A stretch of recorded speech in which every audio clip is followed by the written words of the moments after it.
नमस्कार, शेखर एस्ट्रोलॉजी के इस चर्चा में आपका स्वागत है। मैं हूं हिमांशु शेखर पाठक। आज के इस चर्चा में मैं बात करूंगा अपने भाग्य को मजबूत कैसे करें, यानी जीवन में सफलता, तरक्की और उन्नति प्रदान करने के लिए भाग्य का सहयोग कैसे प्राप्त करें।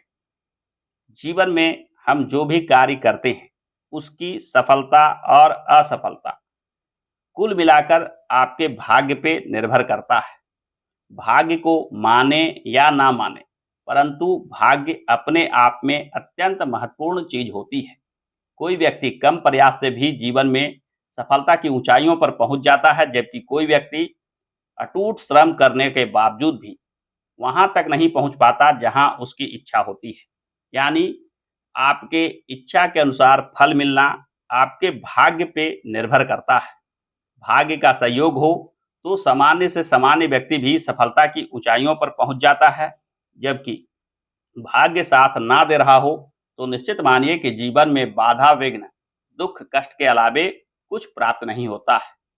अच्छी खासी बुद्धिमता या कहें प्रयास और जुगाड़ कहीं ना कहीं असफल होते देखी जाती है, जबकि भाग्य के सहयोग से जीवन में सफलता मिलते अनेक उदाहरण देखने को मिलता है।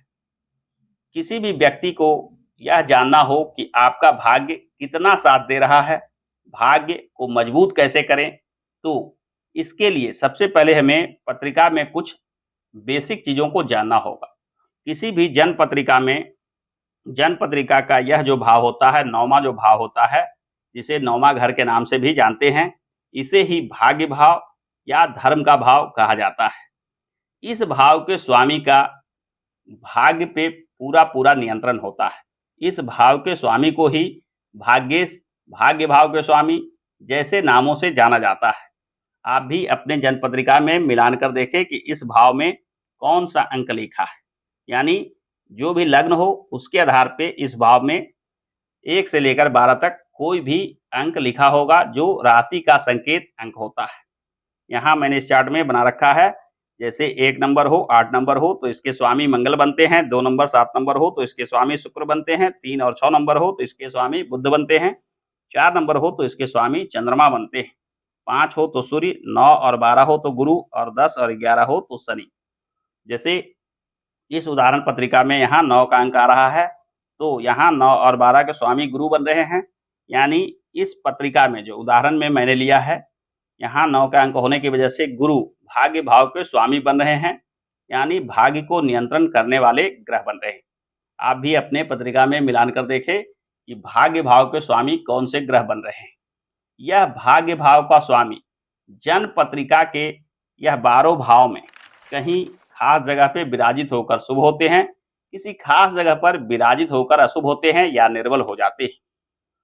शास्त्रों में वर्णन आता है कि भाग्य से शुभ संयुक्ते सर्व स्याक्षु भमुत्तमम् पाप दृष्टि युते नष्टम भाग्यम तस्य न संशयः।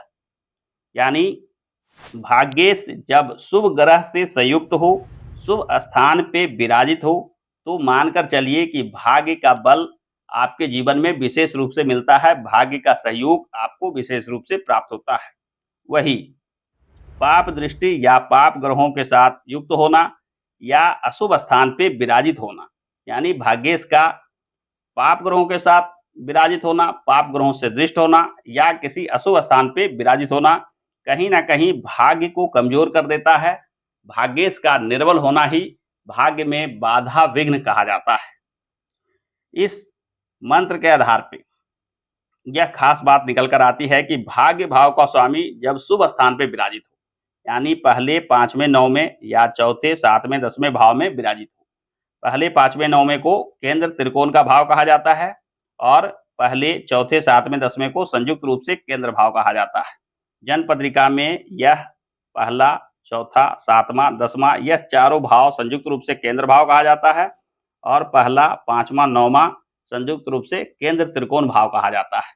यदि भाग्य भाव के स्वामी इन भाव में विराजित हो तो निश्चित मानिए कि भाग्य में कहीं ना कहीं वृद्धि करते हैं, भाग्येश शुभ और बली हैं, ऐसा कहा जाता है।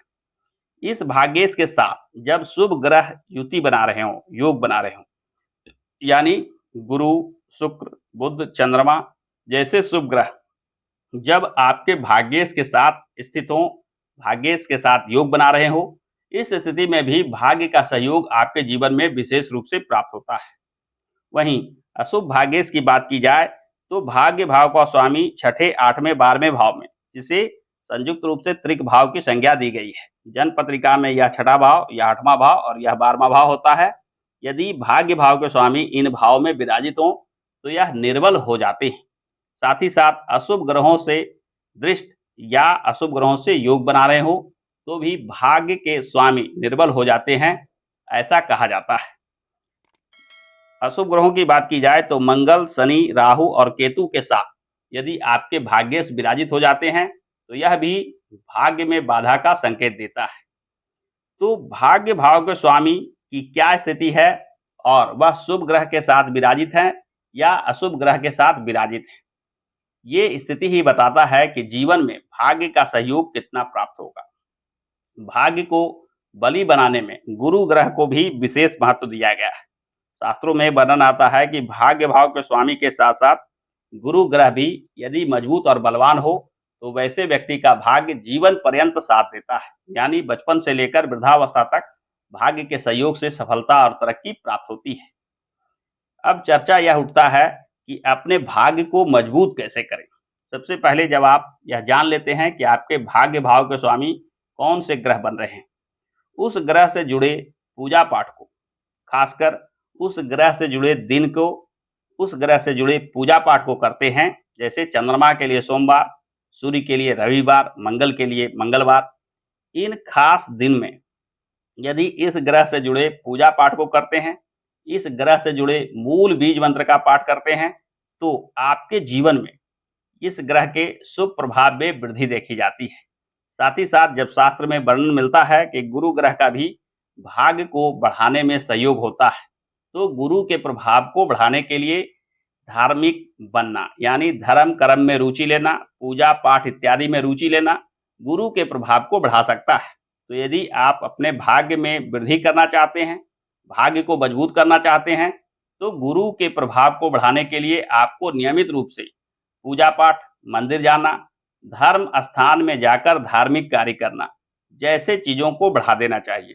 इन कार्यों को करने से, यानी धार्मिक कार्यों की बात की जाए तो किसी की सेवा सहायता, उपकार करना, किसी का मदद करना, आर्थिक, शारीरिक या मानसिक रूप से किसी को सहयोग करना, किसी के समस्या का निराकरण करने में सहयोग करना जैसे चीज़ों का सीधा-सीधा संबंध गुरु के प्रभाव को वृद्धि करने से जोड़कर देखा जाता है।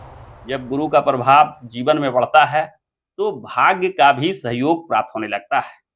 तो सबसे पहले आप अपने पत्रिका में यह देखें कि आपके भाग्य भाव के स्वामी की क्या स्थिति बन रही है। यदि भाग्य भाव के स्वामी निर्बल हो रहे हो, तो निश्चित मानिए कि आपके जीवन में भाग्य से जुड़ी बाधा अवश्यमेव लगी रहती है। और भाग्य में यदि बाधा बन रहा हो, तो भाग्य भाव के स्वामी ग्रह के नियमित रूप से पूजा पाठ करें। भाग्य को मजबूत करने के लिए, गुरु के प्रभाव को बढ़ाने के लिए धार्मिक कार्यों में रुचि लें, पूजा पाठ में रुचि लें, लोगों के सेवा सहायता में रुचि लें। इन दोनों चीज़ों को करने से यह निश्चित मानिए कि भाग्य में आ रही बाधा, विघ्न, अड़चन देखते ही देखते दूर हो जाएगी। जीवन में प्राप्त होने लगेगी सफलता और तरक्की। ना केवल धन धान्य प्रचुर मात्रा में प्राप्त होने लगेगी, बल्कि मानसिक शांति, यश, प्रतिष्ठा जैसे चीजें भी आपको भाग्य के सहयोग से प्राप्त होने लगेगी। तो आप भी अपने जन्म पत्रिका में मिलान कर देखें कि आपके भाग्य भाव की क्या स्थिति है। क्या भाग्य भाव के स्वामी शुभ प्रभाव दे रहे हैं या भाग्य भाव के स्वामी अशुभ प्रभाव दे रहे हैं। आपके पत्रिका में जैसी भी स्थिति हो, हमें कमेंट करके सूचित अवश्य कीजिएगा। यदि भाग्य से जुड़े समस्या के निराकरण संबंध में कोई प्रश्न पूछना हो तो कमेंट बॉक्स में प्रश्न अवश्य कीजिएगा। तो आज के वीडियो में बस इतना ही। आशा करता हूं कि आज का यह वीडियो आपको पसंद आया होगा। यदि आज का यह वीडियो आपको पसंद आया है तो हमारे इस वीडियो को लाइक और शेयर करना ना भूलें। और हाँ, हमारे इस चैनल को सब्सक्राइब करके बेल आइकन को अवश्य दबा लें, क्योंकि मैं इस चैनल पे इस प्रकार के ज्ञानप्रद वीडियो लेकर आता रहता हूँ। हमारे साथ अंत तक बने रहने के लिए आपका बहुत बहुत धन्यवाद।